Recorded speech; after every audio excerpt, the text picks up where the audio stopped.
Bismillahirrahmanirrahim. A'udzubillahi minasyaitonirrajim. Fa in kadzabuka faqad kudziba rusulun min qablik lihum.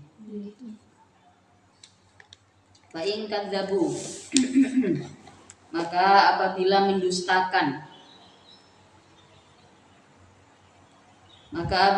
mendustakan siapa Bani Israel kepadamu,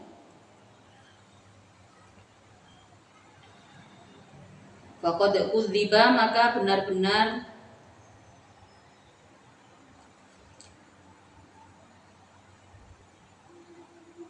dibohongi siapa rusulun, para rasul min qablika dari sebelummu.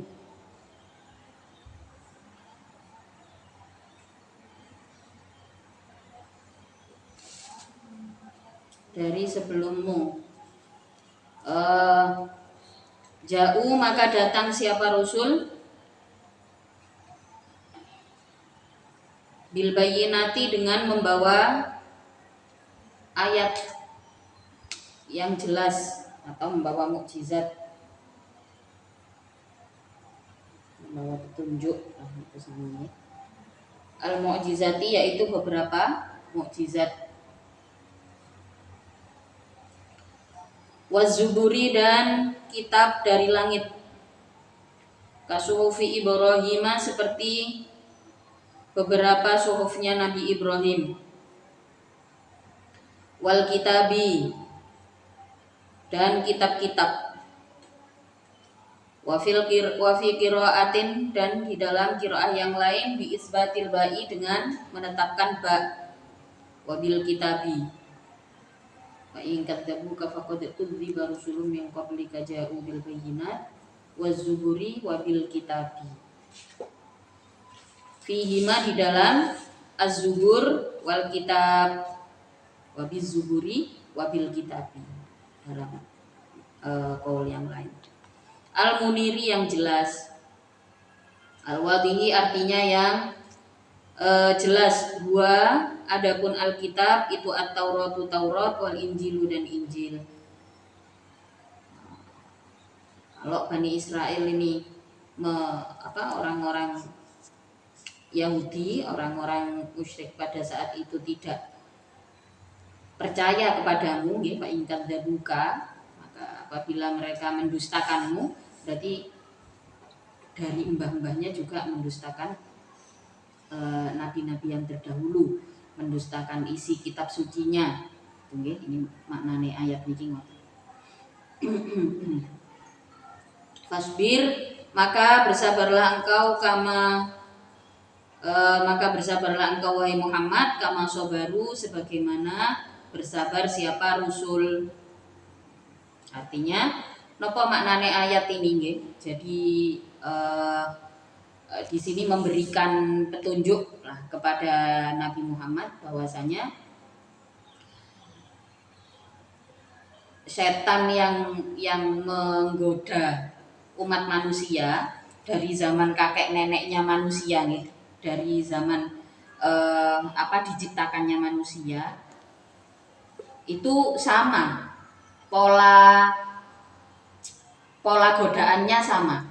Pola godaannya sama, di mana maka Rasulullah diberikan petunjuk oleh Allah bahwa ketika nanti orang-orang Bani Israel ini diberitahu tentang kebenaran, terus mereka mendustakan, ya bisa jadi dari turunannya dari mbah-mbahnya dulu mereka juga mendustakan nabi-nabi terdahulu, yaitu mungkin keturunannya, istilahnya ngoten. Tapi bukan berarti tidak bisa diubah. Ini petunjuk bahwasanya sing jenenge setan niku gak ono mandeke. Sing jenenge setan gak ono mandeke, maka kita nggak perlulah sibuk loh aku biyen keturunane wong apa ya, gak usah sibuk ngono. Kita syukuri saja kita terlahir sebagai seorang muslim, orang tua kita mendidik kita agama, kita syukuri, kita beranggapan husnudzon nggih kepada leluhur-leluhur yang melahirkan kita nggih, kepada leluhur kita, bahwa kita bersyukur kita sudah terlahir di keluarga yang sudah beriman. Nah, ketika rasa syukur itu muncul di hati kita, kemudian bertambahlah nikmat iman. Sehingga kita mau menggali lebih dalam tentang agama Allah, kita mau menggali lebih dalam bagaimana menjadi seorang muslim yang baik. Kalau tidak dilandasi rasa syukur, kalau sampai wis kesusu ngene, alah aku iki anake wong biasa. Gak ono bedane, anake wong biasa, anake wong apa-apa bedane. Pokoknya kalau kita terlahir di tengah-tengah keluarga yang sudah beriman, kita syukuri itu. Nggih. Seyogianya sebagai seorang muslim ya, kita terlahir di dalam keluarga yang muslim, sudah seharusnya kita mensyukuri keadaan tersebut. Lalu bagaimana kita juga berpikir ini untuk masa depan, kita menjadi orang yang baik, kita berperilaku baik, supaya nanti kita bisa mendidik keturunan-keturunan kita menjadi orang-orang yang baik.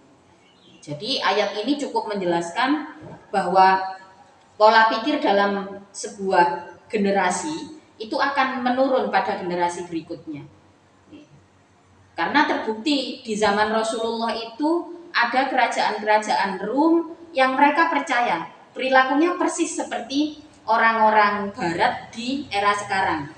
Jadi di saat sahabat diperintahkan untuk berdakwah di kerajaan Rum, di kerajaan Romawi, ya, karena Romawi sekarang sudah nggak ada, ya sekarang menjadi Eropa nih, meskipun Uni Eropa itu luas, tapi kerajaan Rum itu posisinya adalah di Eropa sekarang.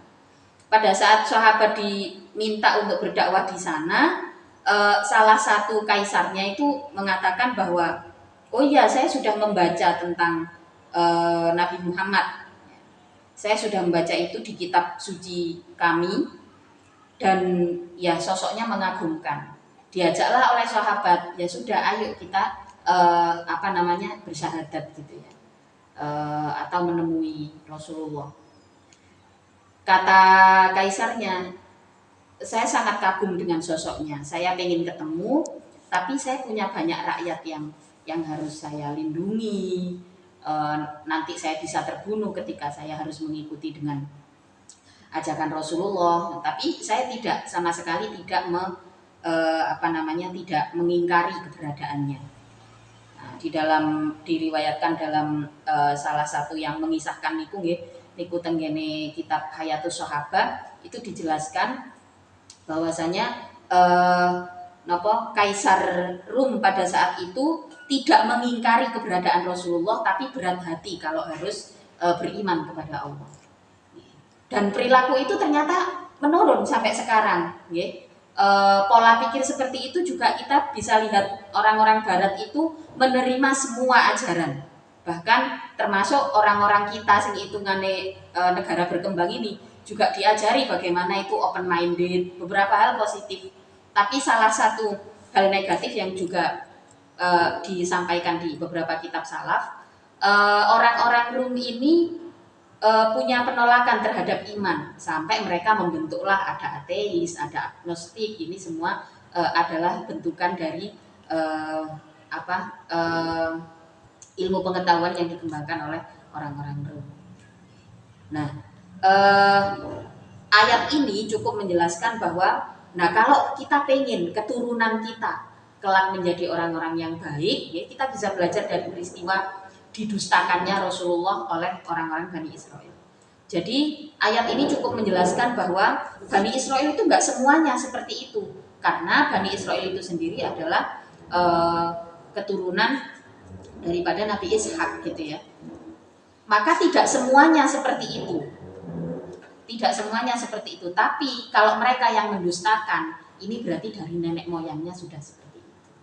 Nah, ini cukup menjadi peringatan bagi kita. Kalau kita pengen kelak keturunan kita juga punya kualitas iman yang baik, menjadi manusia yang berkualitas baik, maka kita mulai dari diri kita. Kita syukuri kita terlahir di tengah-tengah keluarga yang beragama Islam, yang berakhlak, ya.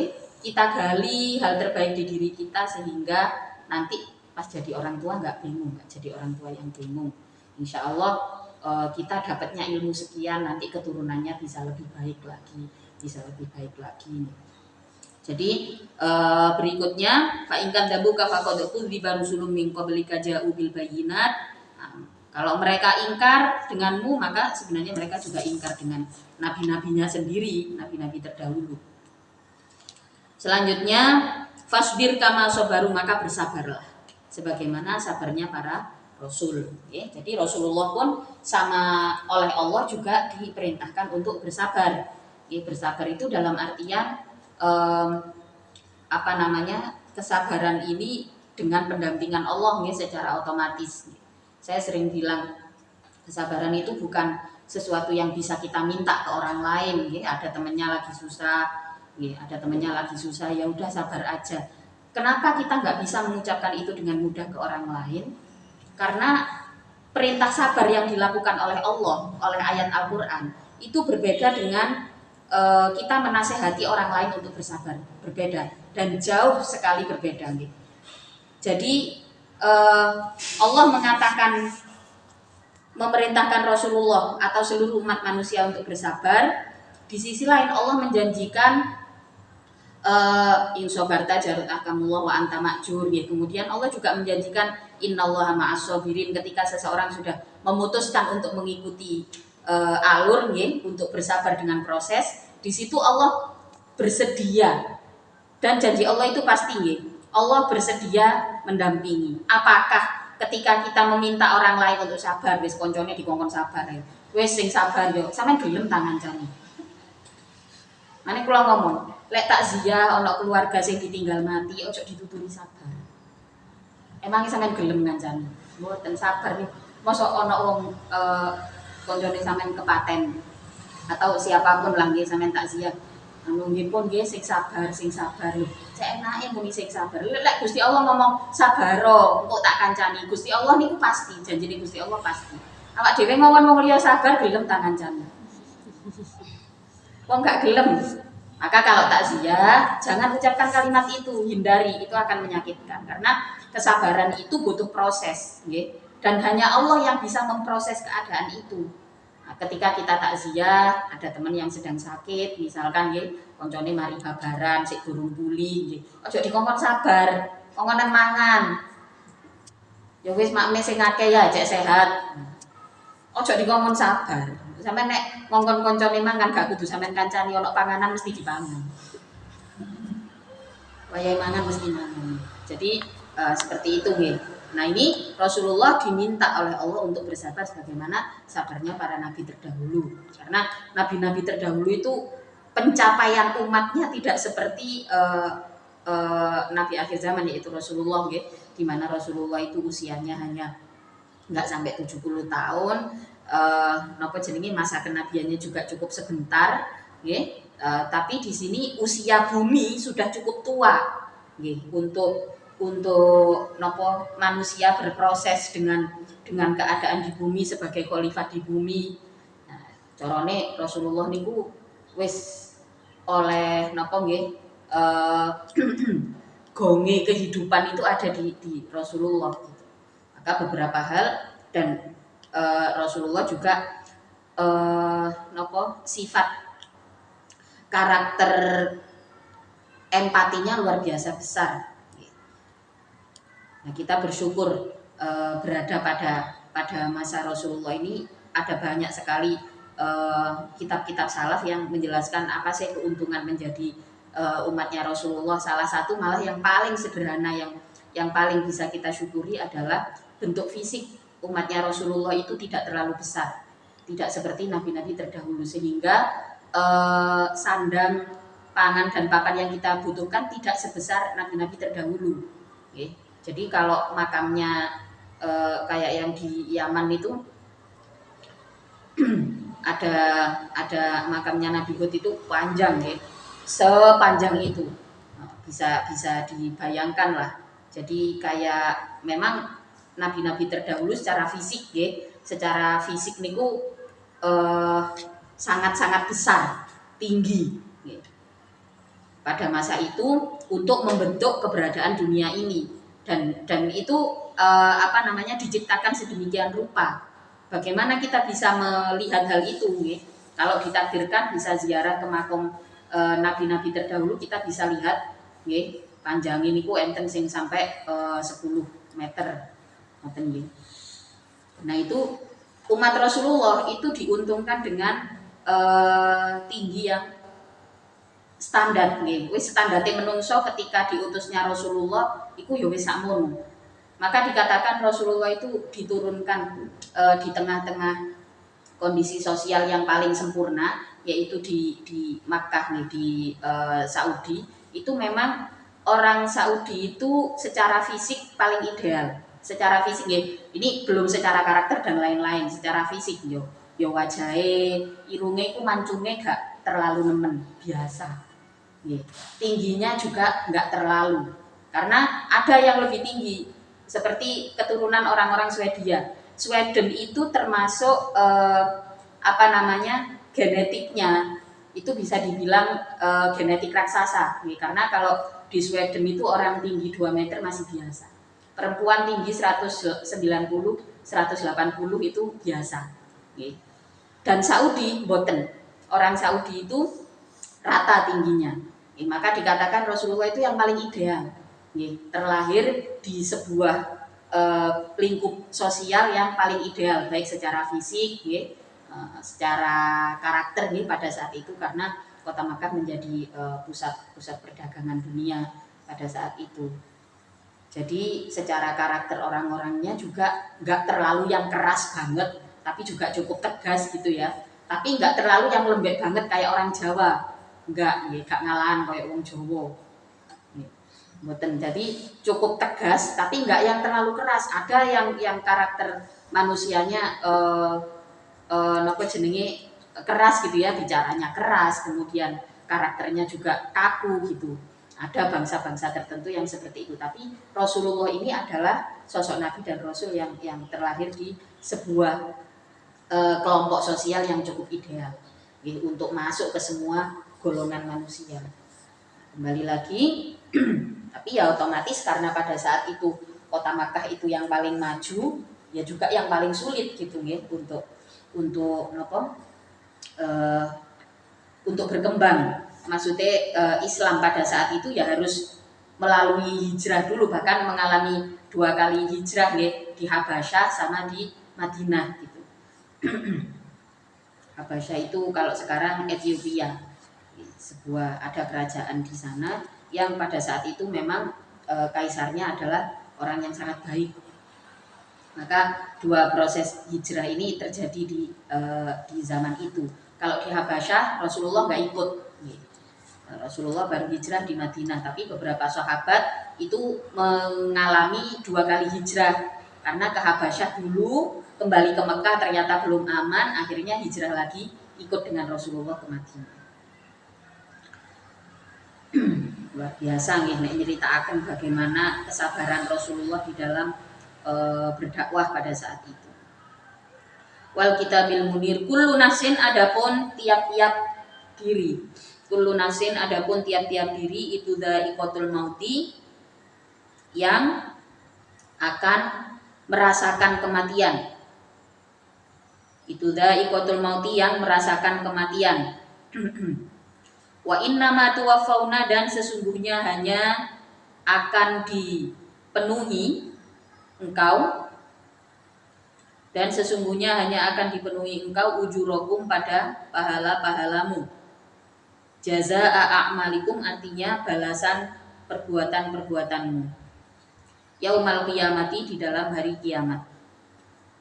Faman, maka adapun siapa saja itu zuhziha, dijauhkan siapa man, itu zuhziha, dijauhkan siapa man, bu'ida artinya dijauhkan siapa man, anin nari, dari neraka, wa udkhila, dan dimasukkan siapa man al jannata, ke dalam surga, faqad faza, maka benar-benar mendapatkan keberuntungan siapa man. Nala artinya mendapatkan siapa man ghayata matlubihi, pada puncak pencariannya man, pada puncak pencariannya man. Kullu nafsin dha'iqatul maut, semua orang akan merasakan kematian. Jadi kalau orang ngomong urip iku apik lapo sih? Wong urip garek ngenteni mati. Mati lo gak usah dinteni, tenang ae, kabeh kebagian mati. Gak usah dintenteni, wis aku gak lapo-lapo, wis tak sibuk ngenteni mati ae. Ngenteni kok Wis mati ini mboten sesuatu yang bisa kita tunggu. Nggih. Gak usah ngenteni, gak usah nopo jenenge, gak usah dinten-teni. Pasti semua orang akan menemui kematian. Kullu nafsin dha'iqatul maut. Pasti kita semua kebagian mati. Nah, terus apa yang harus kita lakukan di dalam ayat ini jelas nih, kullu nafsin dha'iqatul maut wa innama tuwaffawna ujurakum. Dan kita hanya akan mendapatkan apa yang kita lakukan. Kita hanya akan mendapatkan balasan dari apa yang kita lakukan. Jadi kalau kita nggak ngapa-ngapain, terus gampang maidu wong, wes gak usah sibuk-sibuk wong urip garek ngenteni mati. Mati ku gak usah dinteni, tenang ae kabeh oleh bakal mati. Jadi terus apa yang menjadi nilai diri kita? Bagaimana kita menilai kehidupan kita? Bukan kok sibuk ngomong rono rene, anak-anaknya dituturi, wes salah. Nah, wong kabeh iku bakal mati, gak usah ngoyo-ngoyo dan sebagainya ya. Terus kemudian bagaimana dia menilai kehidupannya sendiri, padahal akhirat itu kita akan dapatkan balasan sesuai dengan sebanyak apa yang kita lakukan, kebaikan apa, amal soleh apa yang sudah kita lakukan. Untuk yang ada nilainya itu adalah kehidupan kita. Sementara di hari kematian bekalnya apa? Bekalnya ya amal soleh di saat kita hidup. Kalau hidup kita nggak ngapa-ngapain, mati kita nggak bawa bekal apa-apa. Tuwas uripe gak lapo-lapo, tibae nanggone mati ditakoni awakmu kok gak ono belas amale. Ya apa? Jadi produktivitas kita di dalam kehidupan yang perlu kita beri nilai, yang perlu kita tambah istifadah setiap hari. Value itu kita butuhkan sebagai nilai hidup kita. Masalah mati kita semua pasti akan dapat kematian itu. Jadi kullu nafsin dha'iqatul maut wa innama tuwaffawna ujurakum yaumal qiyamah. Oleh mufasir dikatakan jazaa'a a'malikum. Ujurakum ini adalah balasan dari amal-amal kita. Amal itu tempatnya di bumi. Amal itu tempatnya di kehidupan dunia. Amal itu tempatnya di kehidupan dunia, bukan pada saat kita mati. Maka kita sibukkan diri kita dengan amal soleh, kita berikan nilai di dalam hidup kita untuk menjadi bekal kita mati, supaya kita di akhirat ono iki sing disetorno. Kita duwe setoran di dalam napa tenggene kitab-kitab ulama salaf niku dijelaskan salah satu hal ciri-ciri seseorang itu rugi adalah ketika dia pulang ke akhirat pulang di sisi Allah, kadung nggak banyak amal soleh yang diperbuat, ternyata gak ono amal sing digowo di hadapan Allah, tidak ada amal, gak ono setoran amale mboten enten. Setoran amale mboten enten. Mane dulu Abi sering dawuh pembiaran, pembiaran kemudian acuh itu termasuk minal kabair, termasuk dosa besar. Pembiaran misalnya kita punya rumah nggak pernah dibersihkan, itu kan namanya pembiaran. Kita butuh makan terus nangatine cuma gini, wes yang penting aku bermagrib teko nang nggone masjid aku mesti oleh bukoan. Ya oleh encene kepepet nggih, kaya kula eling nek kaya teng daerah kampus kaya teng daerah Gunung teng Kepote niku kan enten beberapa kampus, ada Hang Tua, ada ITS. Ya banyak anak-anak yang memang uang sakunya mepet, nggih. Mas yo gak Islam, kadang-kadang nek wayahe posoan ngeten iki, magrib yo melok nongkrong nang masjid. Cek oleh mangan. Nggih. Lah yo apa ngene iku yo wis sembuh, wis muga-muga ae dadi oh yo kok belajar cekan cek. Engko lek wis dadi wong cek iso sing dadi ngekeki mangan lah nek ngono gak apa-apa. Katakanlah seseorang ini wis cukup uripe cuma cukup bondo dikei wong liya mangani. Ini kan berarti pembiaran. Pembiaran terhadap apa? Pembiaran terhadap potensinya sendiri. Dia mengacukan potensi yang ditanamkan oleh Allah di dirinya. Nah niki riyen Nabi lek dawuh pembiaran yang seperti ini juga termasuk dari dosa besar. Kenapa? Karena ternyata ada dosa-dosa itu yang tidak bisa diampuni kecuali dengan sulitnya ma'isyah, kecuali dengan sulitnya mata pencaharian. Maksudnya rekosone pekerjaan. Jadi ternyata di dunia ini dalam kehidupan kita ada dosa-dosa yang tidak bisa ditebus kecuali dengan kesulitan pekerjaan. Lalek ternyata kita nggak mau bersusah payah untuk bekerja, jangan-jangan pembiaran itu yang justru menjadi dosa besar kita. Akhirnya donga apa-apa gak iso makbul, amal apa-apa gak iso diterima ambek Gusti Allah.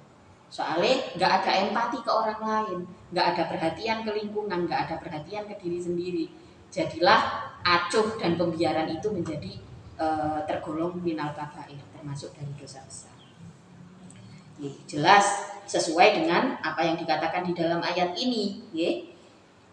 Kullu nafsin dha'iqatul maut.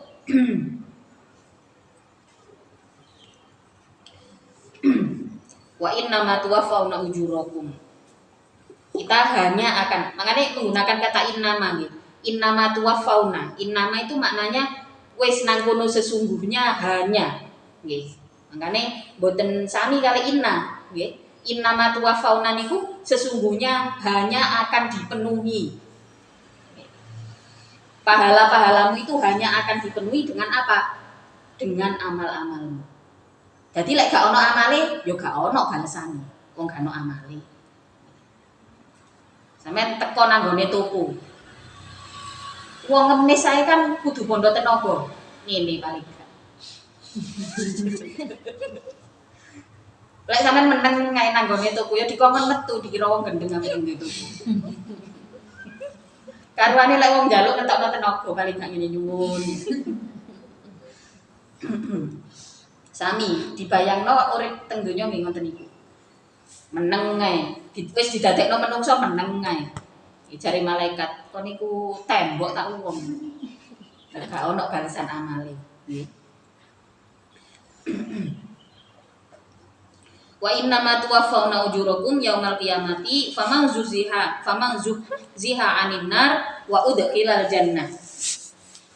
Faqad faz. Jadi kalau misalkan di hari kiamat nanti kita dijauhkan dari api neraka kemudian masuk surga, maka itu adalah puncak pencarian kita. Itu adalah puncak pencarian kita. Kita mendapatkan anugerah Allah, kita mendapatkan keberuntungan. Wa mal hayatud dunya, tidak ada adapun kehidupan dunia. Wa mal hayatud dunya, tidak ada adapun kehidupan dunia, ail aisyu artinya hidup fiha di dalam dunia, itu illa mata'ul ghururi, kecuali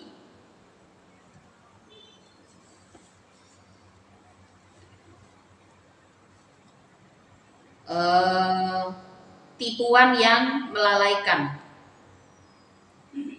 atau kesenangan yang melalaikan. Mata itu kesenangan ya, kecuali kesenangan yang melalaikan. Al-batili yang batil, yutamatta'u yang diambil kesenangan apabihi mata, yutamatta'u yang diambil kesenangan apabihi mata qolilan dengan sedikit atau qolilan dengan sebentar. Qolilan dengan sebentar. Wa mal hayatud dunya illa mata'ul ghurur. Maka semua perilaku duniawi, perilaku yang sifatnya adalah material, kita harus niatkan, kita harus tahu ini tujuannya apa. Kita bekerja untuk apa? Kita makan untuk apa? Diajarkan di dalam Ihya itu, maka ketika kita makan, seberapa yang kita makan itu harus sesuai dengan tenaga amal soleh yang kita keluarkan. Kita makan sepiring untuk apa? Untuk kuat melaksanakan sholat misalkan, untuk bisa menghatamkan Al-Quran, atau bisa untuk tenaga kita tolabul halal. Jadi sebenarnya semua yang ada di dunia ini, kalau kita bisa menilai ini sebagai untuk menjadi bekal akhirat, semuanya bisa. Tapi yang dimaksud dengan wamal hayatud dunya illa mata'ul ghurur ini bukan berarti kok kita mengabaikan duniawi, karena kita ini masih material ya. Selama kita hidup di bumi ini kita adalah material, kita makhluk material. Makhluk material itu yang bisa dirasakan oleh panca indera, bisa disentuh, ada baunya, ada bentuknya. Selama kita hidup, kita adalah makhluk material. Maka kebutuhan kita akan semua hal yang bersifat material itu adalah kebutuhan pasti. Butuh sandang, butuh pangan, butuh papan, itu kebutuhan yang pasti. Maka bagaimana kita bisa menyediakan semua itu dengan keadaan yang halal, dengan keadaan yang layak, sehingga apa-apa yang kita lakukan itu bernilai akhirat. Jadi kesenangan yang melalaikan itu adalah ketika kita tidak lagi peduli. Kita bekerja, terus kita nggak peduli sumbernya, wis pokoknya yang penting aku oleh duit. Nah, ini berarti kita sudah tertipu, kita sudah tertipu dengan kesenangan duniawi. Ada lagi contohnya, ini banyak dialami oleh santri. Pas di pondok, ya sholat 5 waktu jamaah dan sebagainya. Pas sudah pulang bekerja, akhirnya lalai dengan sholatnya. Lalai dengan sholatnya karena sibuk dengan pekerjaan atau apalah, itu macam-macam lah alasannya, karena kesulitan ekonomi atau sebagainya. Intinya dibuat lalai dengan pekerjaan. Nah, ini loh yang dimaksud dunia itu mata'ul ghurur. Ketika kita melibatkan Allah di dalam setiap pekerjaan kita, maka insya Allah kita tidak terjebak pada keadaan tertipu dengan kesenangan duniawi. Wa mal hayatud dunya illa mata'ul ghurur. Kalau kita hanya sibuk untuk kesenangan duniawi, ya kita pasti tertipu. Gini kuwi contohnya. Karena misalnya ngeten, delok koncoku iku sing gak salat kok duite akeh. Di situ ada dua keadaan, ada dua anggapan. Itu kan masalah sudut pandang berarti. Kalau sudut pandang kita sudut pandang ketipu dengan duniawi, kita delok ingin. Oh, iku gak sholat maksiat kok duwe luwe akeh. Terus sampe jadi kagum. Tapi yang kondisi yang tidak tertipu adalah ketika kita memandang hal tersebut, ya Allah, Gusti Allah itu pancen Maha Rahmah ya. Wong iku lho gak tahu ngadeg. Tapi rezekinya digampang mancene wonge apik deh. Lalu kemudian kita belajar bagaimana pola untuk mendapatkan penghasilan yang paling tidak serupa lah dengan orang tersebut, kemudian kita terus bertumbuh dan belajar sampai akhirnya kita berpenghasilan sama dan dikuasakan oleh Allah untuk mengeluarkan zakat, untuk mengeluarkan sedekah. Nah, jadi memang ya tipuan dunia ini luar biasa, contohnya kayak sakniki. Sekarang itu ekonomi sulit, saestu, pasar sepi, padahal Ramadan iki. Lah uang gawe konser iku lho nang ndi rame. Iku ya apa salate piye? Nah iki kan termasuk tipuan duniawi. Apa aku tak melok kerja nang ngene agensi konser pun wae. Engko posone ya apa? Salate ya apa? Kita nggak bisa mempertahankan akidah ketika kita bekerja dalam keadaan seperti itu. Belum lagi misalkan gini ku terutama masalah sholat, masalah ibadah. Apakah pekerjaan itu pekerjaan yang buruk? Kula mboten saged ngarani baik atau buruk, Yang jelas mereka semua adalah tim yang bersatu di dalam sebuah pekerjaan. Tapi kita orang Islam, kita tahu bahwa kita tahu batas mana yang boleh dikerjakan, penyediaan jasa seperti apa yang boleh kita lakukan, seperti apa yang tidak boleh kita lakukan. Jadi mata'ul ghurur itu luar biasa. Tipuan dunia itu luar biasa. Kita sulit menghindar, maka setiap kali hendak melakukan kebaikan, semua kebaikan harus diawali dengan ucapan basmalah. Nopo adakan nama Allah di semua hal yang kita lakukan.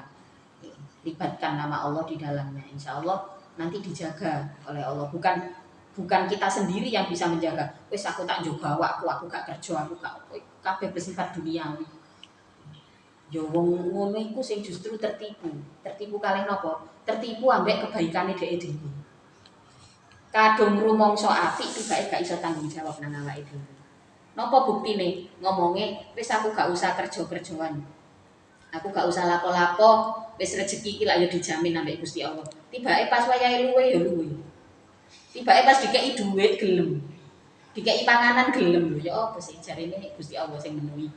Lah kok ngenteni dikeki. Nah, itu kadung krasa bener gak iso tanggung jawab. Maka manusia itu ciri-ciri, salah satu ciri-ciri orang dewasa itu nopo? Ketika dia mengambil sebuah keputusan, ini sudah bukan lagi tentang salah atau benarnya, tapi tentang kesanggupan bertanggung jawab atas apa yang diputuskan. Kadung krasa dek sing paling bener, tiba gak iso tanggung jawab. Atau ada orang lain sing ketoke kok keputusannya ngono yo, tapi ternyata dia bisa tanggung jawab atas keputusannya sendiri. Ini bahkan juga dialami oleh para nabi, ya, oleh para ulama. Ketoke keputusannya salah lek wong biasa ndelok, lek orang lain melihat, ya, orang lain melihatnya seakan-akan itu salah. Tapi padahal ada kesanggupan tanggung jawab di dalam hal itu. Maka ada tatanan syariat. Nangguni nyambut gawe yang tatanan syariat, ya.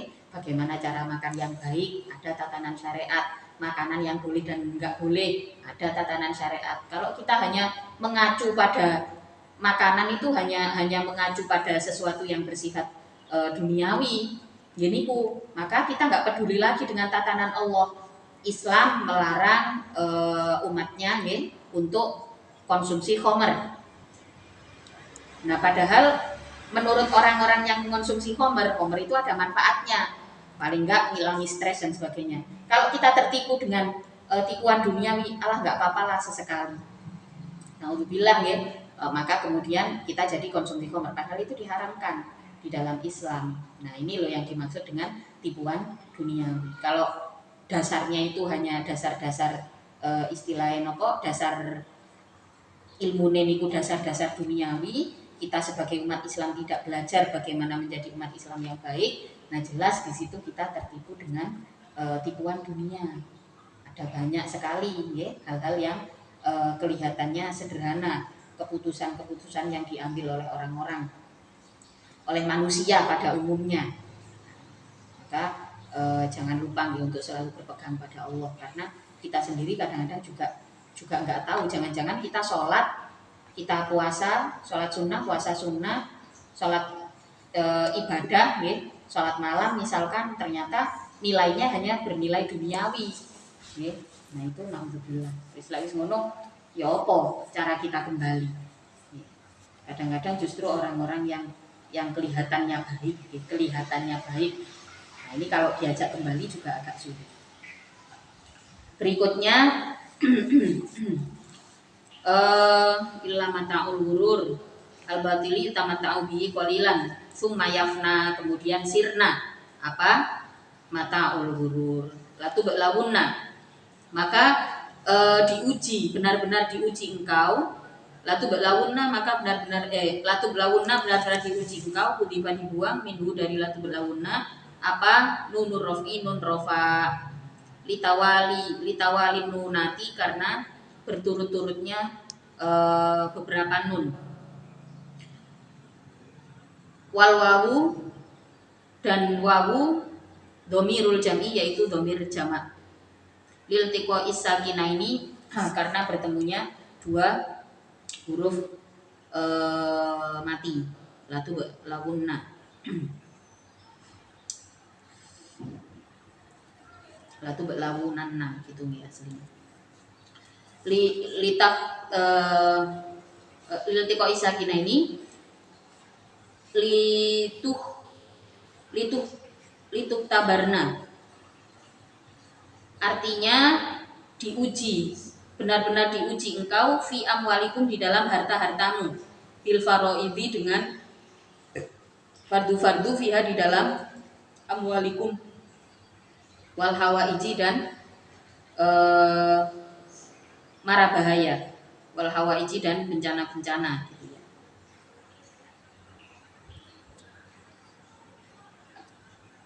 Wa anfusikum, dan fi amwalikum wa anfusikum, dan diuji di dalam dirimu, bil ibadati, dengan ibadah, wal balai, dan cobaan.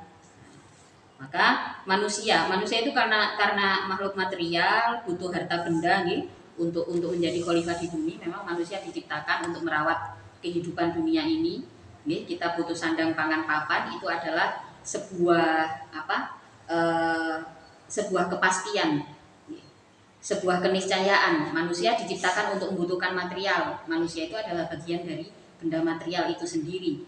Semuanya nggak abadi. Yang material di dunia ini nggak ada yang abadi. Semua yang bisa disentuh bisa hancur, ya kan?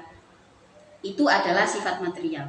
Maka harta-harta kita diuji dengan al-faraid. Al-faraid itu adalah kefarduan-kefarduan, kewajiban kita mengeluarkan zakat, kewajiban kita mengeluarkan sedekah, kewajiban nafkah terhadap keluarga.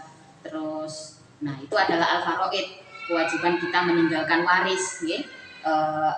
Beberapa ayat menyebutkan bahwa sebagai kalau kita sudah sebagai orang dewasa, ya, kita harus bekerja keras, ya, tholabul halal. Kenapa ini menjadi sebuah jalur torekoh yang bisa mendekatkan dengan iman? Karena dengan tholabul halal kita bisa ini mewariskan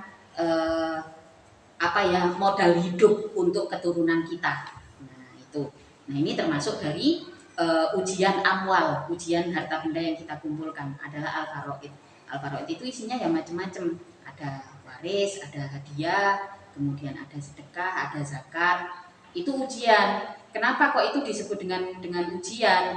Ya karena kalau nggak ada al-faraid, nggak ada kewajiban-kewajiban itu, apik digawe opo bondo ini. Akhirnya menungso niku cuma numpuk, ya. Cuma ditumpuk harta benda. Nah, jadi kondisi sosial pada saat era Rasulullah, kemajuan Islam pada saat itu, hartanya para sahabat ini kuat kata. Sampai masyarakat situ sendiri ketika sudah Fathu Makkah, ya, masyarakat Mekah sendiri niku, masyarakat Saudi sendiri nggak ada yang membutuhkan zakat, gak ono sing memenuhi syarat sebagai penerima zakat. Soalnya kabeh wis duwe pekerjaan, kabeh wis sugih. Akhirnya ada satu kisah ketika harus berdakwah ke Yaman. Yaman itu adalah salah satu tanah, salah satu daerah yang terutama Hadramut niku salah satu daerah yang Islam masuk niki bener-bener nggak ada kekerasan sama sekali. Orang-orang Yaman itu hatinya lunak. Masih oleh ngomong keras gitu. Kulo kaget waktu nyampe tenggene di bandara itu elek kan, karena pada saat kami ke sana pada saat itu lagi anget-angetnya perang gitu, tas ono geluk-geluke bekas rusak, bekas kena bom teng bandara lama nih. Wes bandara itu elek, wong elek ngomong itu keras, salah jujur yang ngomong. Jadi tapi hatinya lunak, hatinya memang lembut. Dikisahkan dakwahnya para sahabat di negeri Yaman itu ya pada saat itu salah satunya adalah dengan menyampaikan kewajiban zakat. Setelah dilihat, ternyata masyarakat Yaman itu semuanya sudah punya pekerjaan yang mapan, jadi tidak ada yang berhak menerima zakat. Nah, pada saat itu negara-negara Arab memang menemui kondisi seperti itu, bahkan sampai saat ini tenggene Saudi niku yang berhak menerima zakat niku mboten enten. Lah terus zakat, terus kemudian sedekah niku sinten? Siapa yang menerima? Yang kalau orang di negerinya sendiri kok nang Indonesia nih, tonggone dhewe sak desa ae. Pasti ono lah wong loro, wong telu ngoten nggih sing nang kono berhak menerima zakat. Nek tenggene Saudi ini mboten enten. Sampai zakat dan kurban niku dikumpulno sampai dikirim nang luar negeri. Soalnya sak negara iku gak ono sing berhak menerima zakat. Yo, apakah Indonesia nanti bisa seperti itu ya wallahu a'lam. Negarane gawe gede wonge akeh nang Indonesia. Ngaturi rada angel kira-kira nggih pendidikan isok setara mawon angel nang Indonesia iki. Sing padha-padha belajar agama, sing situk murui ayo tholabul halal cek awake dhewe isok zakat, isok sedekah. Ini padha-padha belajar nang pondoke lho nggih. Sing situke gak, aku gak kudu dunia.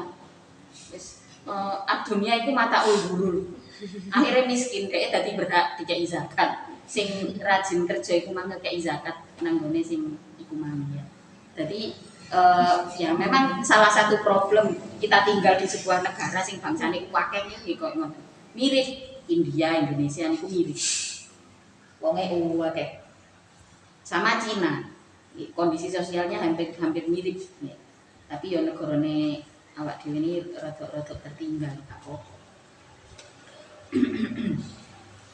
Balik malih nggih. Jadi harta kita diuji dengan al-faraid dan juga dengan bahaya. Salah satu ya bahaya misalkan kemalingan. Oleh kemalingan ya berarti kita sedang diuji kemalingan, banjir, bencana alam. Nah, itu termasuk hawaij nggih. Hawaij itu adalah cara Allah menguji harta kita. Kemudian wa anfusikum, kita juga diuji diri kita dengan apa? Bil ibadati, dengan perbuatan-perbuatan, dengan ibadah baik itu ibadah wajib, ibadah yang bersifat ritual, kemudian ibadah yang sifatnya adalah ucapan, kemudian ibadah yang sifatnya adalah sikap, ibadah yang berbentuk sikap. Ini adalah ujian di diri kita, bagaimana kita menjadi manusia yang baik, menempa diri kita dengan ibadah, dengan pengabdian lah, menempa diri kita dengan pengabdian. Itu adalah bagian dari ujian yang diberikan oleh Allah kepada manusia. Nah, secara otomatis manusia diberi kemampuan lah untuk menangani hal itu sebenarnya. Wal balai, dan cobaan sakit misalkan, cobaan sakit fisik, cobaan sakit hati, ini termasuk cobaan kabeh. Bagaimana diri kita bertahan di dalam proses tersebut. Wala tasma'unna, dan benar-benar mendengar engkau minal ladina, dari orang-orang utu yang didatangkan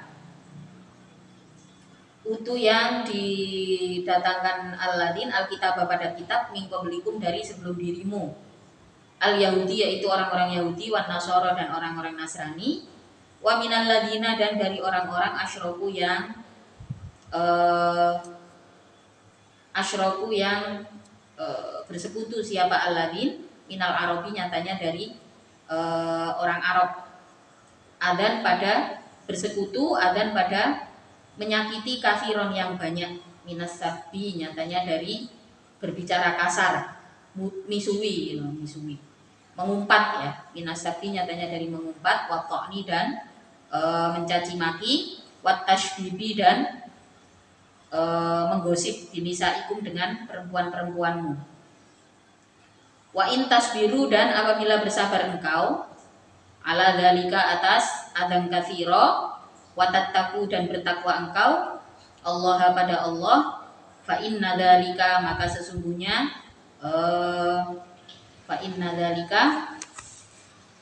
sesungguhnya tasbiru wa tattaqu tersebut itu min azmil umuri, dari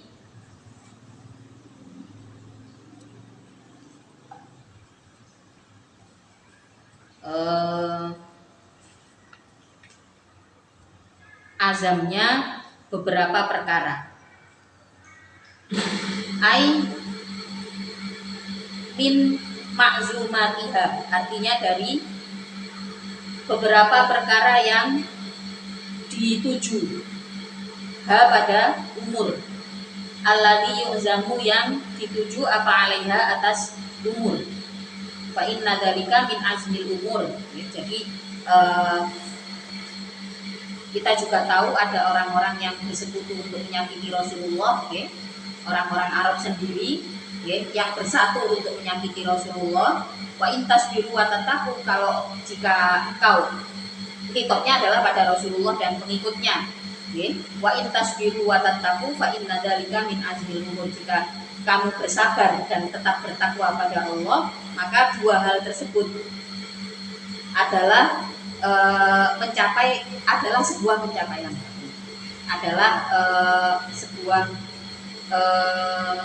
sebuah pencapaian diri.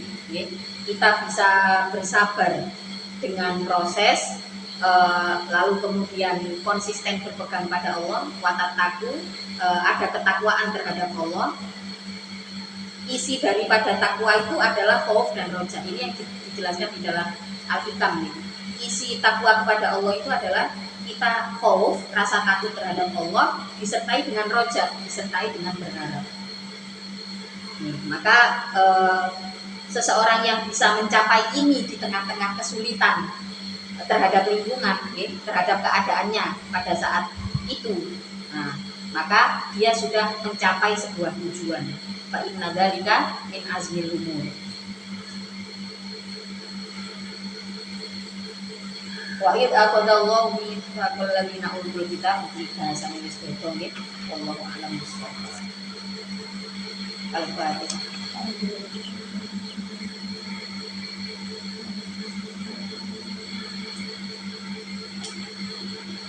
أشهد أن لا إله إلا الله أستغفر الله نسألك الجنة ونعوذ بك من النار أشهد أن لا إله إلا الله أستغفر الله نسألك الجنة ونعوذ بك من النار أشهد أن لا إله إلا الله أستغفر الله نسألك الجنة ونعوذ بك من النار اللهم إنك عفو كريم تحب العفو فاعف عنا اللهم إنك عفو كريم تحب العفو فاعف عنا اللهم إنك عفو كريم تحب العفو فاعف عنا يا كريم.